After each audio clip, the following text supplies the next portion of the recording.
kutaa Oromiyaa keessaa kutaan eebbifamtuun Jimmaa Abbaa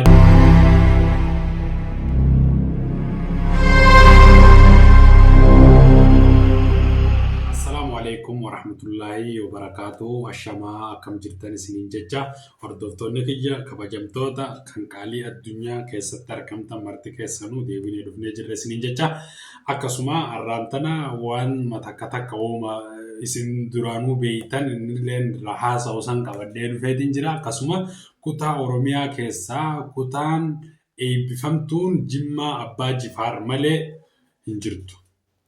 Maaliif jennaan yeroo hundaa'uu jechuudha Jimma biyya mootii sanyii mootii jaamtee beekamti. Akkasuma amma durirraa osoo nuti hin beeknee fi eega nuti barrillee kutaa Oromiyaa kan bulchaa jiru Jimma Abbaa Jifaari. Egaa Arsii fi Shawaa fi Harargee fi kunoo maaliif hin bulchine maaliif biyya tana hin bulchine amma tokko Arsiin abaarsa qabdi.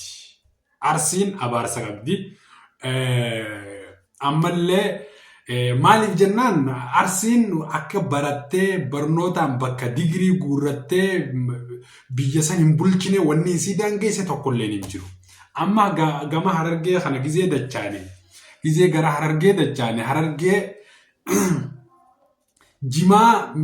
Harargeen jimaa nyaattee qamaatee mirqaanteetuma khalaas zanaafataa jettee ooyiruu si hakaafachuu malee ooyiruu si dalagachuu malee yeroo barattee barnootaan akkasitti dorgomtee biyya bulchitu digirii guurrattee sadarkaa biyyaatti ol deemtee biyya bulchituuf hin qabdu isii jimaatu akka isiin hin baranne godhe walumaa galatti Harargee. Akkasumatti immas Shawaallee farshootu akka isiin barattee bakka hin geenye farshootu godhe farshoo dhuydee sakkartee karaarra kufaa deemuu malee faayidaan qabdu.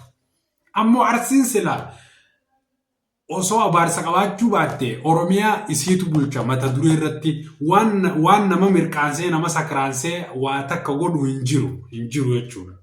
Arsii keessatti wanni akkasitti jimaan hin jiru Arsiin hedduu farshoon naanneessitu farshoolleen dhuydu hedduu tokko malee jimaalleen hin jiru tokko baala geetu jala deddeema malee. Akkasuma wanni isiin akka biyya yoo barnoota taates barnoota sirrii barachaa jirti garuu immoo akka biyya bulchine akka aangoon arganne waan godhe abaarsa yoo taate malee hin jiru dhugaadha kuni.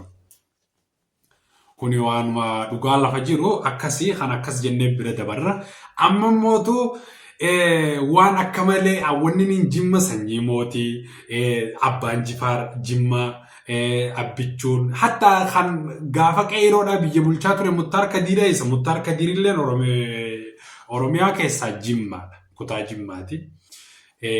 Mee Jimma Arsiin mee tamiitu takkaa mee takka Arsii tamiitiitu yookaan pirezidaantii ta'ee yookaan aangoo gurguddoo takka qabatee biyya bulche. Egaa hin jiru jechuudha. Sababiin soo isiin abaarsa qabdi dhiisi. Abaarsaa isiitii tokko isiin biyya qabattee biyya bulchine godha.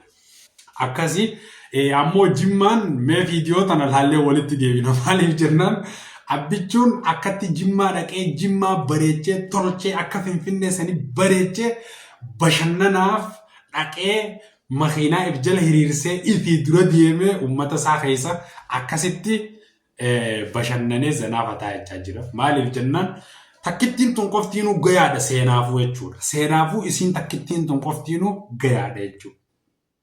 Akka baruma baraan Jimma seenaa haaree dalagaa deemti Jimma. Ammallee rabbi Jimma olaa fuudhu Jimma ammallee bakka guddoo rabbi haa ga'u duraanuu baqabdee Abbaa Jifaartu eebbise mee viidiyoo tana laala. Viidiyoo tana laallee walitti dachaaname.